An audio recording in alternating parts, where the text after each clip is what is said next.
What's going on YouTube? It's your boy Outward Lyric, and today we're back again for another video. Man, I swear it feels like it's been forever since I posted, even though it's only been about a week since I've gone without posting anything. But that is neither here nor there. Today we're doing something completely different. We are going to be doing a follow-up to my previous Star video. It's not a direct sequel since I'm not criticizing or critiquing anybody. I'm simply just going to go over in this video today why I enjoy Starfield after all this time despite all the hate and negativity surrounding the game. Now, one thing I do want to do before I fully get into why I enjoy Starfield as much as I do want to address a couple of things. First off, I do just want to apologize real quick, and it's from my previous Starfield video, and it's not exactly for what I said in the video because I still stand by the main premise of my video. It's how I went about it. And the reason I'm saying this is because there is a YouTuber by the name of MJ Plays who had responded to my video with his own video.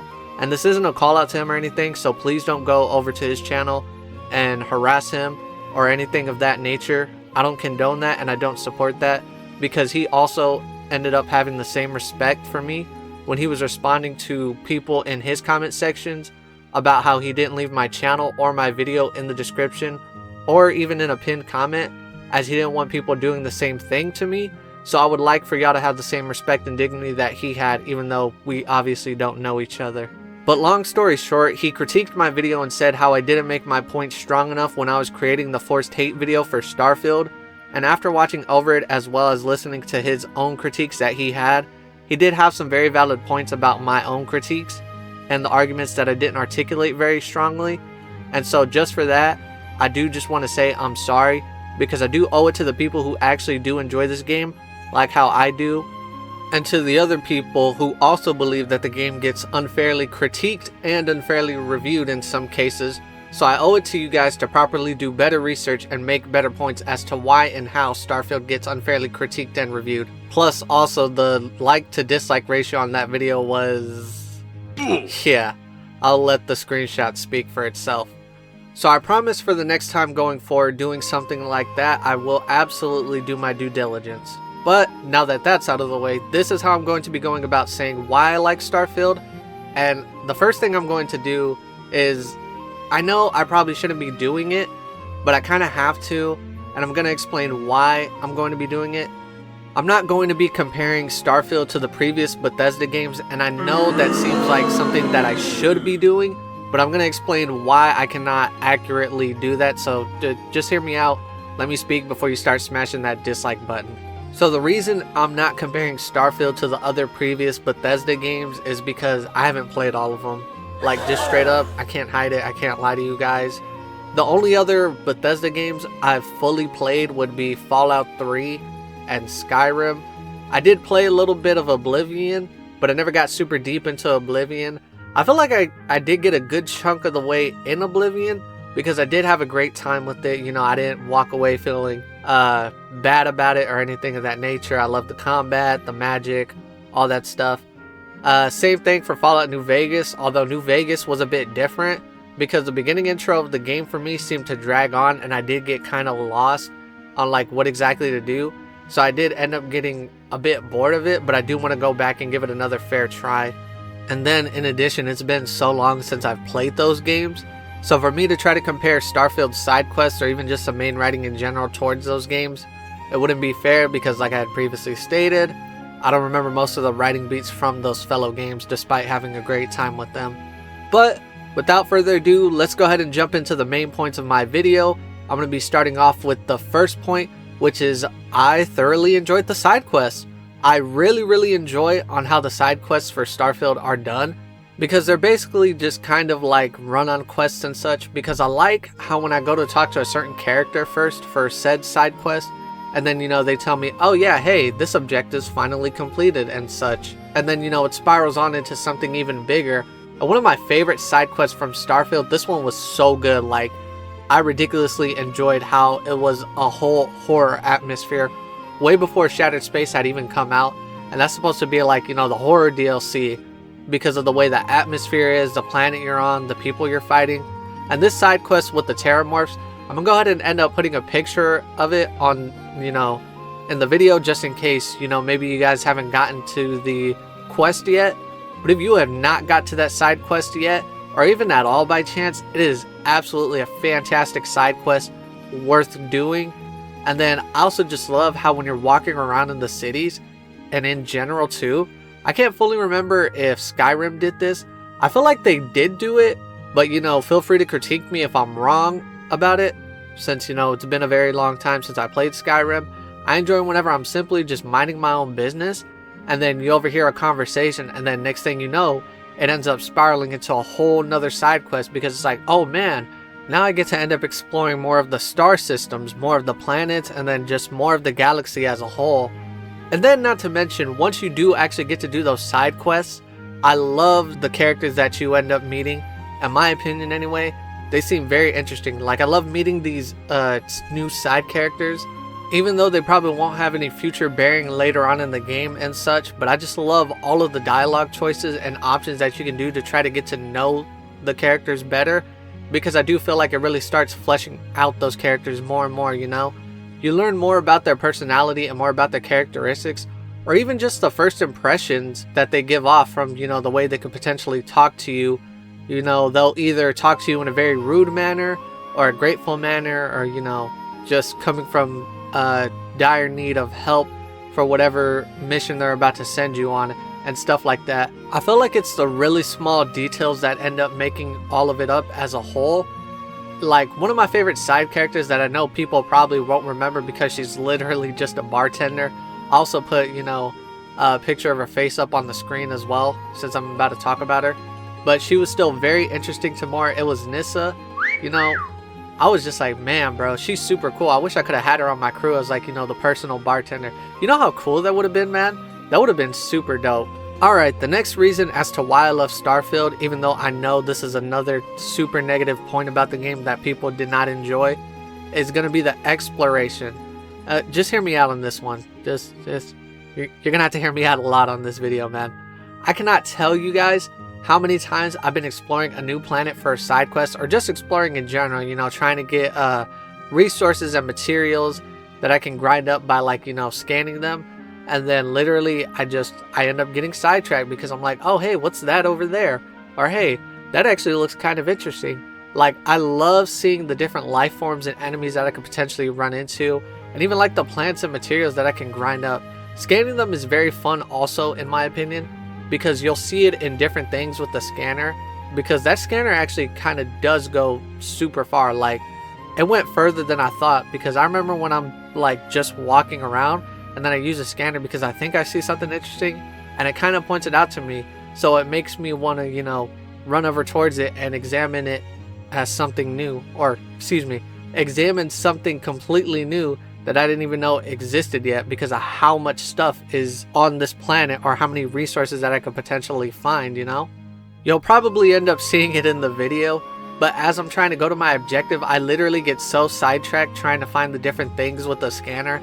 And I love the experience that it gives you, because it kind of feels like one of the quicker ways that you're able to level up your character in Starfield, aside from just completing, you know, the main mission objectives, side mission objectives, and, you know, even fighting higher level enemies, which can kill you if you're not careful, of course, because of how ridiculously strong they were.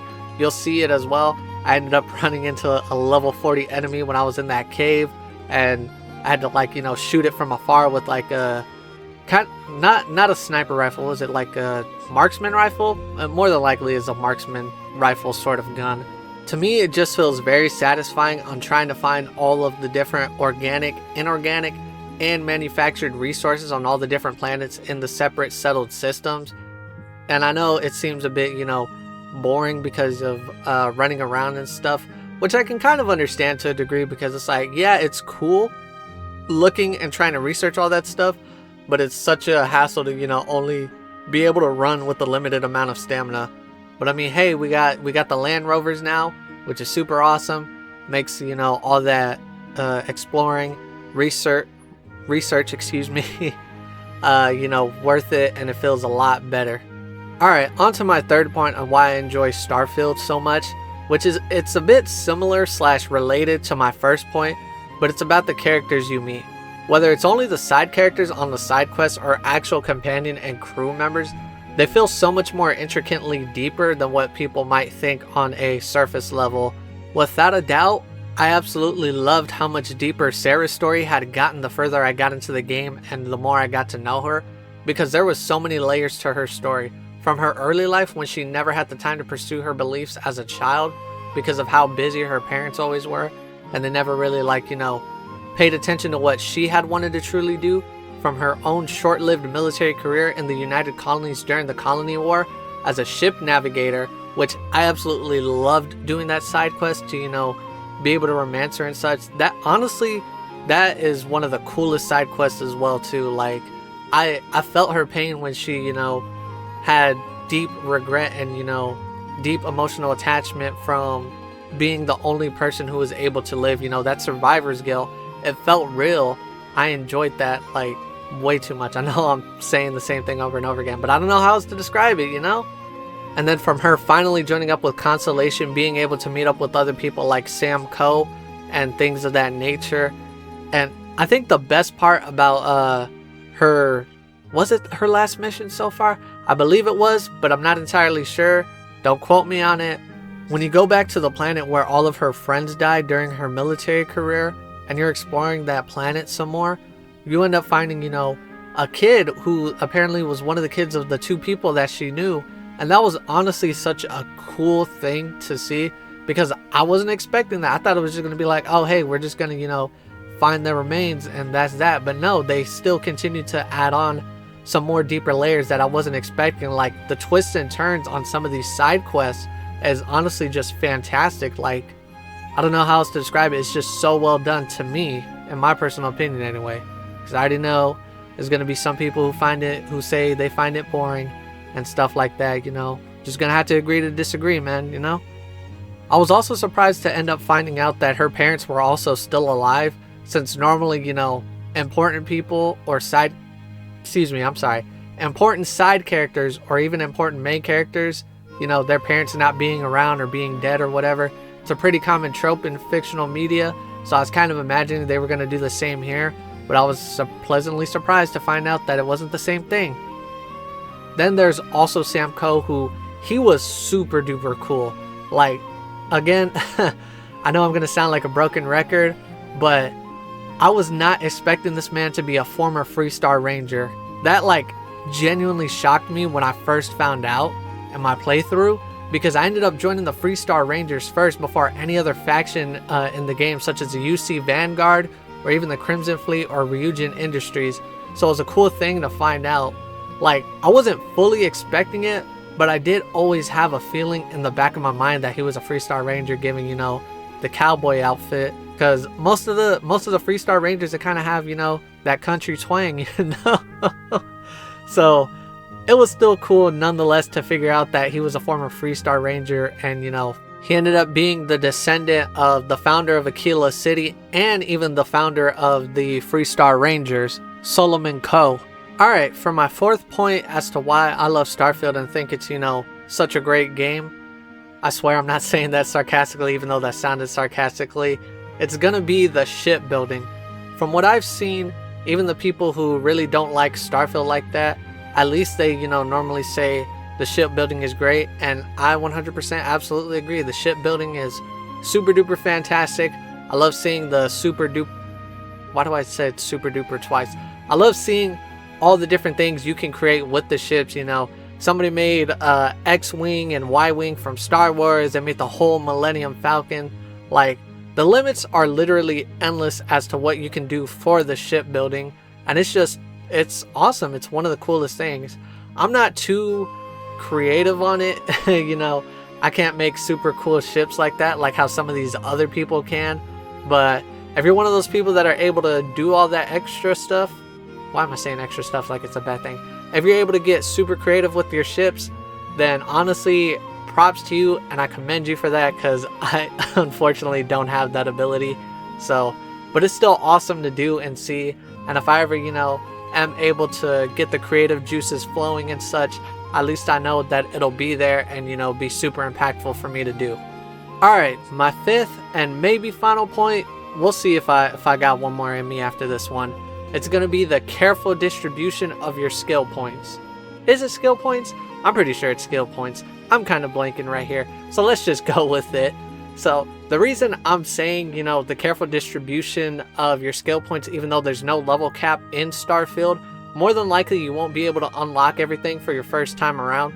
So it certainly feels like, due to the wide variety of skills you get to choose from, which I absolutely love, you want to be cautious on the certain skills you choose, because also definitely, I would say, like, it makes sense as to why they did this, but it also does kind of suck in a sense. You know, you can't refund any of your skill points once the skills have been chosen. So that is why I enjoy how it, you know, carefully encourages you to spend your skill points wisely, even though, again, there is no level cap, but more than likely you won't be able to unlock everything your first go around unless, you know, you do 500 hours or something crazy like that. Because I genuinely don't know how long it would take to, on your first playthrough, I don't know how long it would take to try to unlock every single skill before, you know, doing a new game plus. Plus, also in the new game plus, if I remember correctly, I think it resets like all your skill points and stuff like that. I think that's technically the only real way it does do that.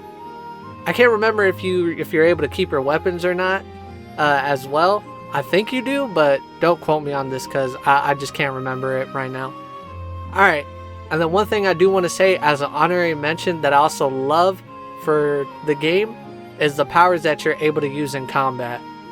While the powers aren't, you know, super unique or ridiculously creative like that, I still do think that they offered enough variety in the different ways you can approach the combat, especially when you end up getting surrounded by like a whole bunch of different tough enemies or higher leveled enemies that, you know, you can't, well, not that you can't kill, because you can kill basically anything in this game.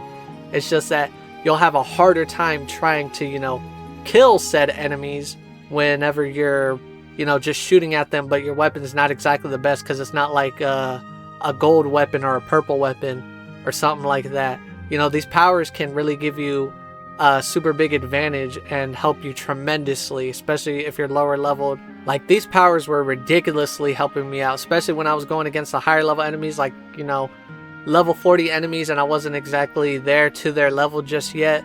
The powers that I was the biggest fan of was Supernova, Precognition, Inner Demon, Solar Flare, and Moonform. Inner Demon was super cool because I love how it literally just summons a copy of the enemy and then uses it on your side for them to, you know, get attacked by themselves. Precognition, you already know what's up. We got our spider sense going on, helps us get out of the danger and stuff. No, I'm kidding. It doesn't work like that. I mean, it kind of works like that, but I'm going to explain more right here. The Precognition, if you guys are Dragon Ball Z fans, it works more akin to what Bardock got in the special OVA that he had, Bardock the Father of Goku, where he was able to see a bit into the future and what was coming, which is honestly, I feel like that's probably like the most creative / unique power that you can get in this one. Moonform was so clutch though. I cannot tell you how many times I was using Moonform. It was so good because of how much damage it reduces whenever you're fighting enemies, especially, okay, so forget about the high level enemies for a second. If you're surrounded by a bunch of lower level enemies, yeah, they're not tough to take out, but obviously, you know, the numbers gain eventually can get to you. And Moonform was super clutch. Honestly, it was clutch for both. Like, fighting the higher level enemies that can, you know, get close to one-shotting you or even take away like basically a whole bunch of your health, like maybe even more than half, from, you know, stopping the lower enemies from, you know, completely swarming you and killing you. Very great ability that I enjoyed using a whole lot. Alright, and that's going to end up wrapping up this video. Sorry, I guess I didn't have one more point in me for, you know, why I enjoyed Starfield. But I hope you guys absolutely enjoyed this video. I hope you guys agreed with my points. If not, please let me know why you didn't agree with my points in the comment section below. Let's all be respectful and be civil, you know. This is supposed to be just a fun type of video. I'm not really trying to start a war or anything. Again, this is all just my opinion. Somebody could just completely hate the game. And I mean, hey, they probably have their reasons too as to why they hate it. It's fine. It is what it is. It's the internet.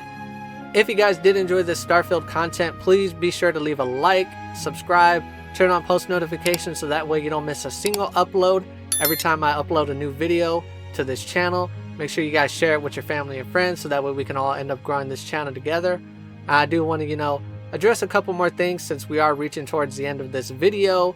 For one, I am going to be starting, I know you guys are probably going to be like, oh my gosh, he's starting another Let's Play. Yes, I am absolutely starting another Let's Play. I'm going to be starting a Let's Play of the Black Ops 6 campaign, so be on the lookout for that.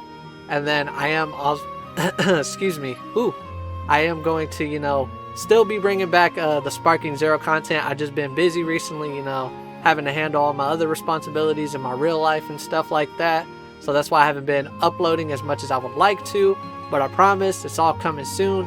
Don't even worry about it, man. And then last but not least, I am absolutely working hard on the Fable video. Once I get, I already have everything done for the Fable video. Once I got the script finished, I'll just have to plug it in and then boom, it will be ready to go. But unfortunately, I may have to end up pushing it back to next week. I'm absolutely going to end up trying to get the script done before Saturday. Well, I want to try to get the script done at least on Friday. So that way by Saturday, I can record it. And then hopefully I can also, upload it Saturday too. So that way I don't have to push it back all the way till next week. Because I did say I was going to try to upload it, this week. But again, just my responsibilities piled up. And I unfortunately, lost track of the time and stuff like that. So once again, all you guys, thank you so much for watching. Thank you so much for tuning into this channel. I absolutely appreciate every single one of y'all who, watches this video, likes it, supports it, shares it. You guys are absolutely wonderful. I absolutely love making this sort of content for you guys. And yeah, that's all I got for now.